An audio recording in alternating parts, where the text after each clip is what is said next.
Fellas, you know Degree Cool Rush deodorant, right? Well, last year they changed the formula, and guys were mad about it. One dude even started a petition. So guess what? Degree heard us, admitted they messed up, and brought the original Cool Rush scent back exactly how it was. And it's in Walmart, Target, and other stores now for under $4. So grab some and remember why its cool, crisp, and fresh scent made it the #1 men's antiperspirant for the last decade. Degree Cool Rush is back, and it smells like victory for all of us. Auto insurance can all seem the same until it comes time to use it. So don't get stuck paying more for less coverage. Switch to USAA Auto Insurance and you could start saving money in no time. Get a quote today. Restrictions apply. USAA. This content may not be suitable for all audiences. Listener discretion advised. The wind seemed to suddenly stop just then, and I couldn't hear the birds that were so loud just moments ago. It was almost like the silence was loud. That's when I saw it. Breathing heavily and soaking wet from the rain, he looked enraged, like he was on the verge of a psychotic break. I ignored his odd behavior, but when I reached my front door, he said something that made me feel a bit nauseous. From killer podcasts, true tales of horror, bizarre happenings, unexplainable events. This is Disturbed.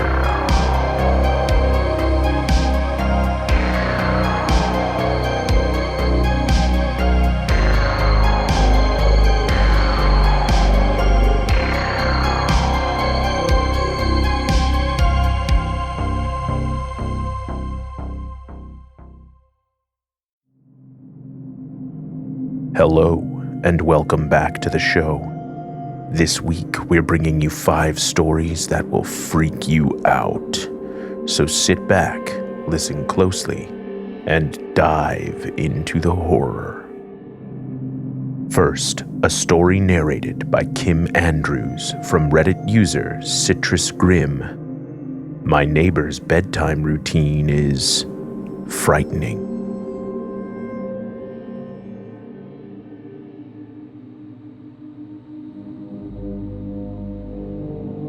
I moved into a new flat just over a year ago, and since then, I've mostly kept to myself. I have autism, ADHD, and social anxiety, so as you'd imagine, it's kind of hard for me to socialize and introduce myself to new people and get to know them. I'm also newly disabled and rather awkward with my wheelchair, as I'm still getting used to it.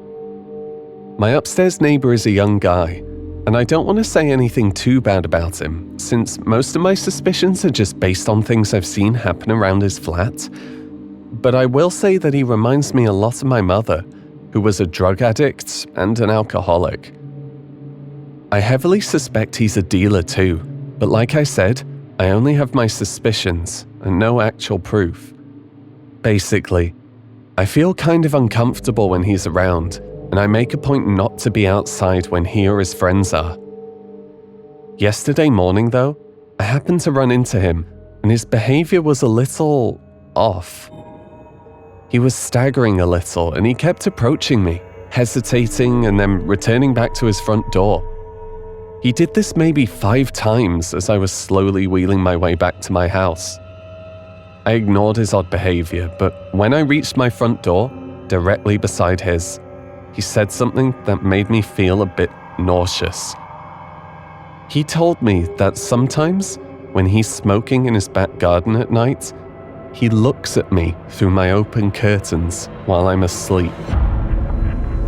He said he does this because he's curious about me and feels he's allowed to be.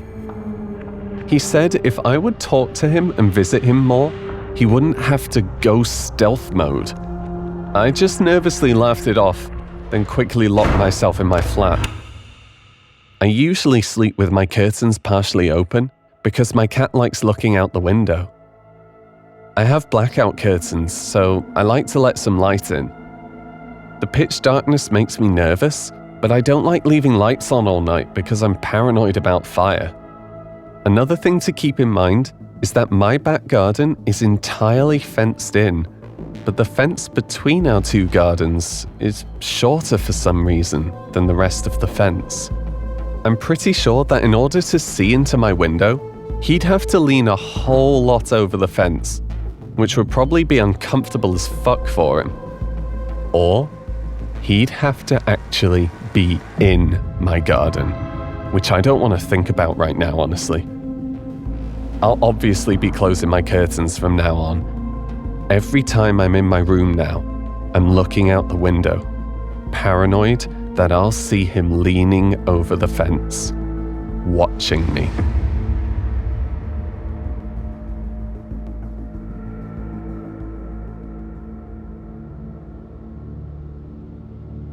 Our next story is told by Terra Ashe about why you shouldn't always respect your elders.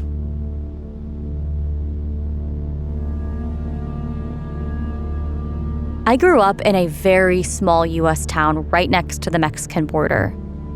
My family taught me to be cautious of human traffickers or drug traffickers in our area because of some recent cases that had taken place. I'm not quite sure if that's important to the story, but it definitely played a role in how I acted. My best friend and I were both 14 at the time and in high school. One day we decided to take a walk in a popular nearby park. As we were walking, a man in his 40s came up to us. He said he was new in town and didn't know where anything was.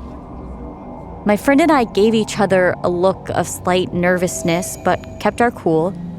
We didn't engage with him much in the conversation, which became increasingly uncomfortable. He asked if we went to the local middle school down the street, and I said we were both high schoolers, but didn't mention which school we went to. It already bothered me that a grown man wanted to talk to who he thought were middle school kids. Then I noticed something else and signaled to my friend with my eyes. There was another man behind us, following us. I wouldn't have even noticed him if the guy talking to us didn't give him a smile when I confirmed that we were underage. This man kept his head down when I looked back and wore a hat that obscured his face. As we continued walking around the park, the first guy kept asking questions, and the second guy didn't stray too far. He didn't even try to act like he wasn't following us. This was getting to be too much for me. The first man's questions were about our small town and what it was like living there. Nothing too invasive, until he asked for our phone numbers. This was almost 10 years ago, and even though smartphones were a thing, I had a flip phone. We were broke teens. My friend claimed she didn't have a phone. I can't remember if this was true or not, but I do remember I couldn't pull the same excuse as I was fiddling with my phone. So I just admitted that I'd rather not give out my number.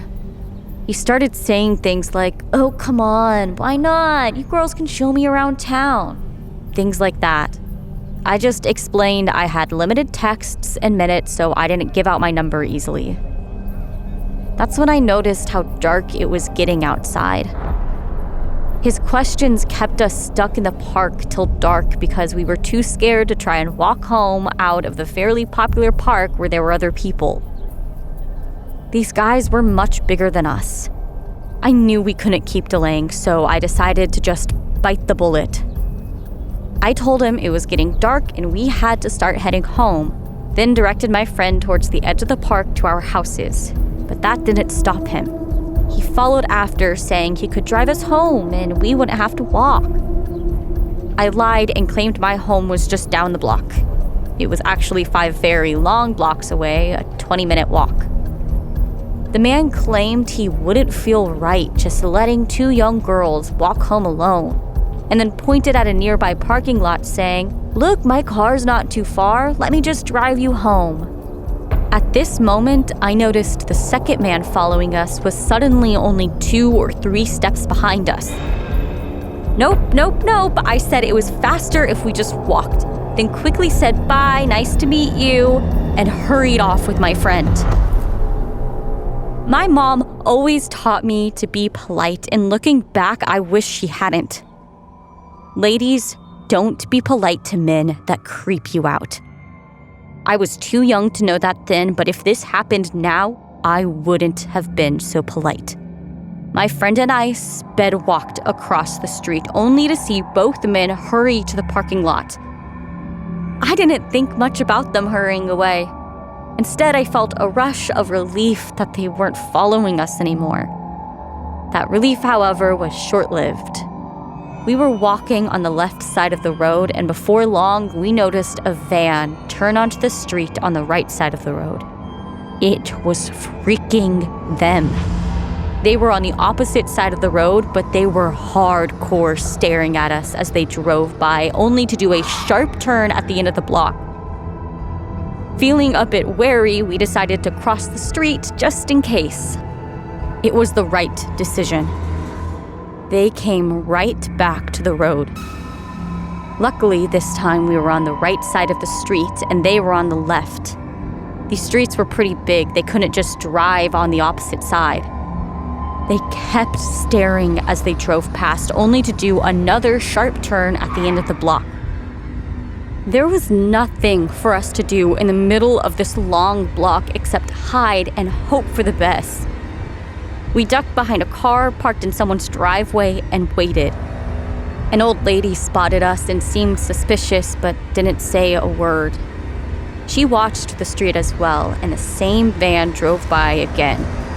We couldn't see it from our angle, but we could hear it. This time, it drove by much, much slower. We felt like it was taking forever for them to clear the block. "They left. You should be good," the old lady said. We thanked her and then ran towards our houses.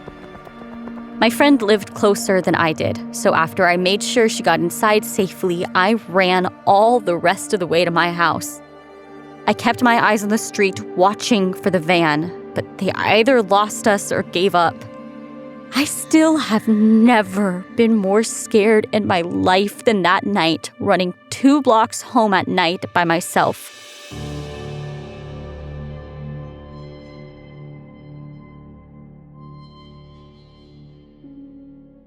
This next story comes from Reddit user TadpoleConscious975 and is narrated by Katie Atkinson. That security guard doesn't make me feel any safer.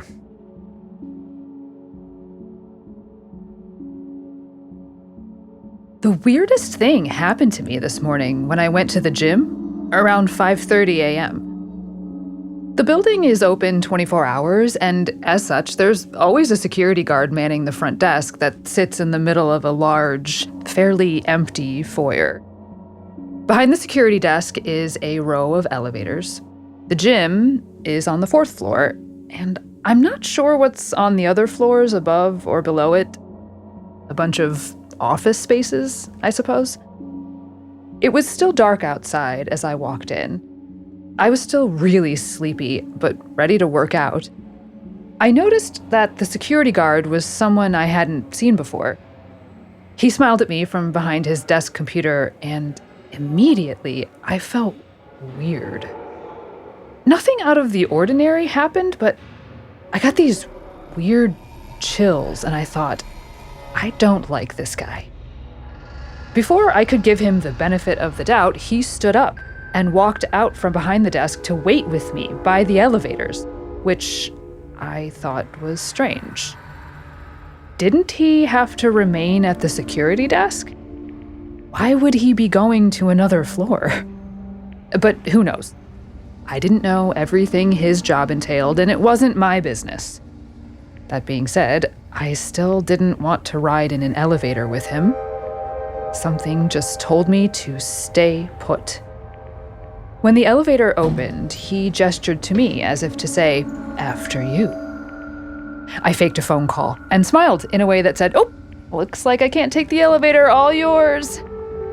This is where it gets fucked.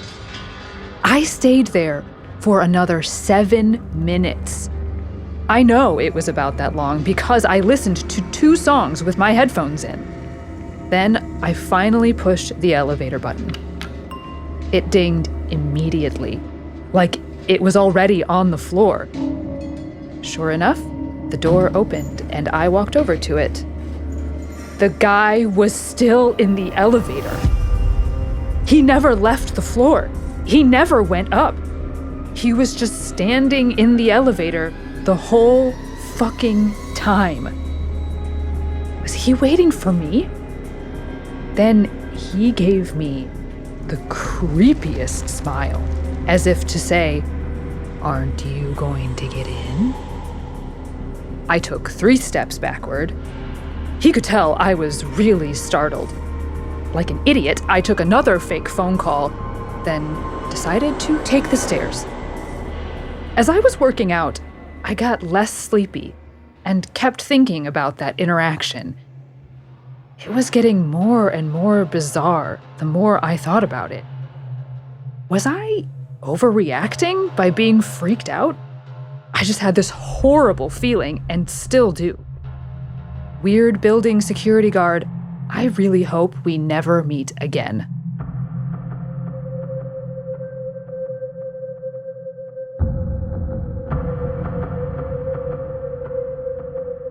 You're listening to Disturbed. We'll be right back. I'm not a big shopper. I feel mostly comfortable at home. No lights on, peeking through the blinds at my happily married neighbors who are just so annoying. So, when I find a place I can shop that just gets it, like Quince, it's game over. I'm telling everyone I know about Quince so they can get in on the action. Except the Jeffersons. All they're getting is what's coming to them. I ordered a few things for the summer months, and suddenly I've got outfits that just work. No stress, no overthinking, no pacing back and forth for hours, hyper-focusing on the littlest details. Quince has all the things you actually want to wear. The best part? Everything with Quince is priced 50 to 80% less than what you'd find at similar brands. Elevate your closet with Quince. Go to quince.com/disturbed for free shipping on your order and 365-day returns. That's QUINCE.com/disturbed to get free shipping and 365-day returns. Quince.com/disturbed. Hilton brings you new ways to stay. With experiences that let you capture the glory days. Introducing the Graduate Hotels. Each inspired by local college towns, these stays are always original and never boring. Get in touch with traditions all across the country and enjoy a stay that's a class above the rest. Book at Graduate Hotels with Hilton Honors Points at Hilton.com. It's a win-win. Hilton, for the stay. It's almost Mother's Day, and you can now get anything you need delivered with Uber Eats. Well, almost anything. So no, you can't order a relaxing shower, but some beautiful flowers, you bet we deliver those. A bird bath? No. A bath bomb? Absolutely. It's no to a chocolate lab, but yes to some chocolate truffles. So whether it's a last-minute gift for Mother's Day, fresh groceries, or food from your favorite restaurants, get it delivered today with Uber Eats. Order now. Product availability varies by region. See app for details. Welcome back to the podcast. Our next story is narrated by Adam C. Alderson. When going for a run turns into running for your life.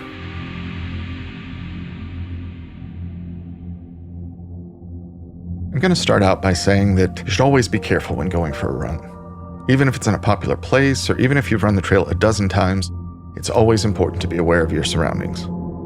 When I was in high school, I was an active runner. I'd run every day after school, which cleared my head or gave me time to ponder decisions I needed to make. I'd run track on and off since middle school, so I could keep a good pace while running distance, and could even run a pretty decent mile. When I was a senior in high school, I had a lot on my mind. Things like which college I should attend or which colleges I could even get into. Everything was changing pretty quickly, and the amount of stress I had from school was finally getting to me. One day, I decided to go running in a park after school just to give myself some time to think. This park was a pretty popular place. It had some really great trails, and it wasn't far from my house, so I ran there pretty often. I'd always felt safe while running in this park, because I saw lots of people I knew. There were usually other people on the trails. There were also some undeveloped areas where I could run for some good scenic views, and I'd sometimes see deer and other animals. On this particular day, there were people at the park when I arrived, but it wasn't as busy as usual. But this didn't bother me. I went through my usual stretch routine and then put in my headphones. The second I did, I blurred out my surroundings and I was focused. I headed into the woods, starting out with a nice light jog. I passed a few people and gave them a friendly smile like I always did, and they smiled back. But one man's smile was different.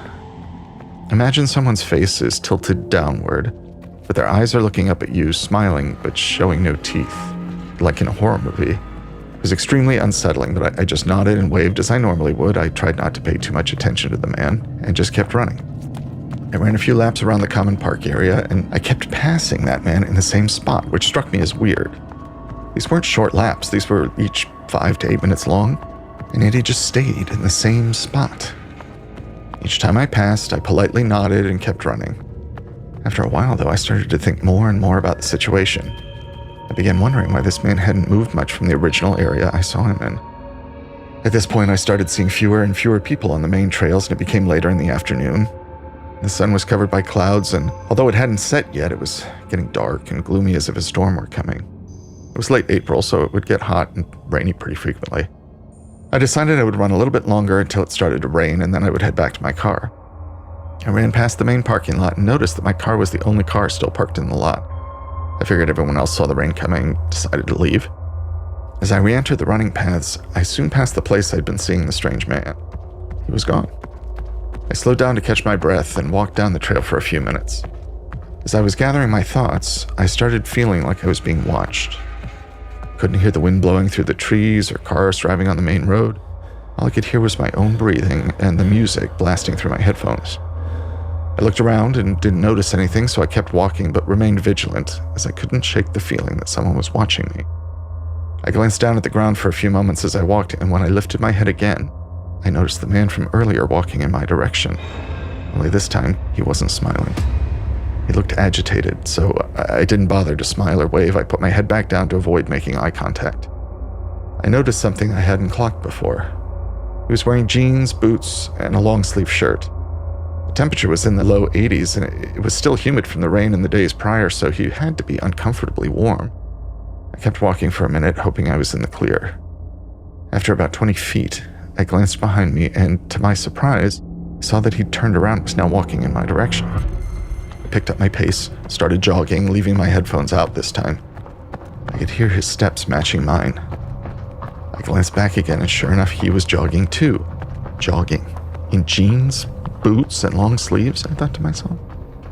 I was deep enough into the trail that there was an equal distance between the start and the finish.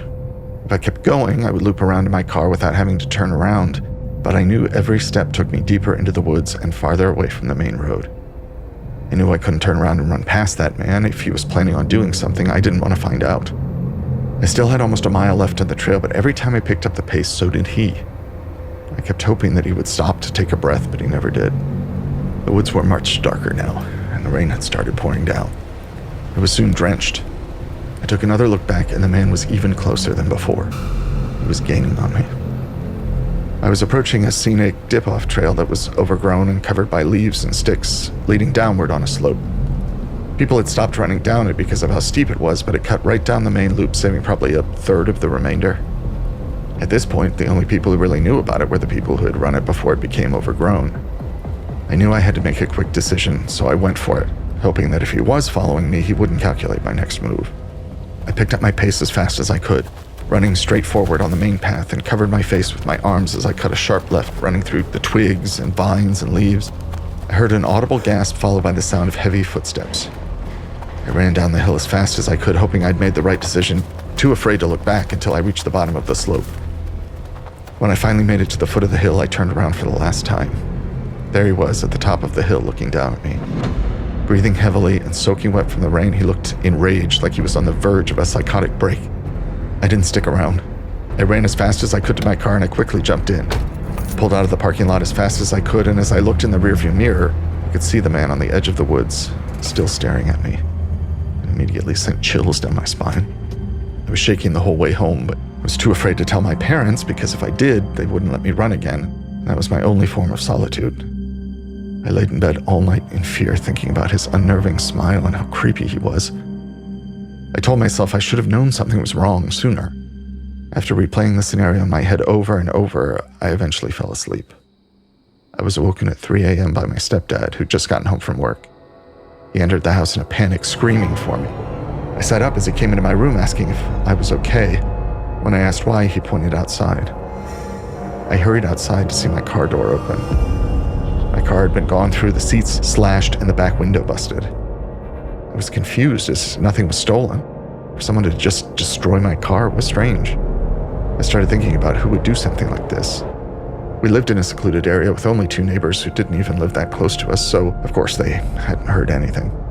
Aside from the glass, the only thing sitting on the passenger seat was my registration. It suddenly dawned on me that when I'd run to my car earlier that day, I jumped straight in and took off. I hadn't unlocked my car. It was older, so it had to be manually locked and unlocked with a key. I knew it had to be the man from earlier who had done this. I must have left the door unlocked in the parking lot, and he must have rummaged in my glove box and found my registration. That's how he knew my address. I told my parents what had happened, and we filed a police report, but the man was never found.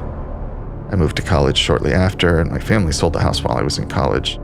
But I still wonder what he would have done if he caught up with me in the woods. Or even worse, broken into my house.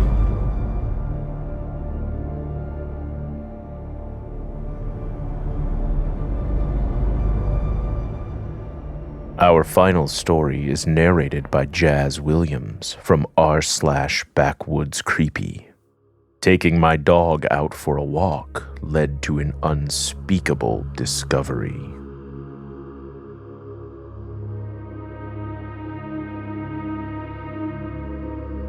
My husband and I live in an apartment complex with our dog and our cat, and there's a forest trail behind our complex that leads to a park where we like to take our dog. Well, it was just a normal weekday, and I was taking our dog out to the bathroom while I was on my lunch break. So we took the parking lot to the trail right behind the complex trash compactor. The trail is usually empty, so our walks don't get interrupted by other people, and the dog can do his business with minimal distractions. It's actually a really scenic area, too. We've come across squirrels and owls, bald eagles, and other wildlife. The wind whistles through the pine trees, and we can occasionally hear cars going by on the main road ahead. But it didn't take me long to realize something on this day was different. We'd gone down the trail and stopped at the main road, turned around, and started heading back home. The wind seemed to suddenly stop just then, and I couldn't hear the birds that were so loud just moments ago. It was almost like the silence was loud. That's when I saw it. A man laying on his back in the ivy just 10 feet away. Honestly, it didn't register to me that this was a person at first. I walked right past before it even dawned on me. So I stopped and I turned around. His eyes were open, his teeth were broken, and he was missing the back of his head. This man was dead. My dog got spooked and somehow wiggled out of his harness. I dialed 911 and the operator asked if I had a defibrillator in my apartment that I could go back and grab. I said no, I didn't, but that he was definitely deceased. She asked me twice, "Are you sure? Check, please." And that was the first time I was ever made to touch a corpse. I relayed back, "No, there's no pulse. He's missing most of his head." And as I backed away, I could see copious amounts of blood that I hadn't noticed at first. It was soaked into the earth beneath him. While waiting for the cops to arrive, I noticed the man had a box next to him. It must have been the box he brought the gun in. His glasses were neatly folded and placed on top of the gun box. He looked no more than 50 years old, and I will never go into the woods again.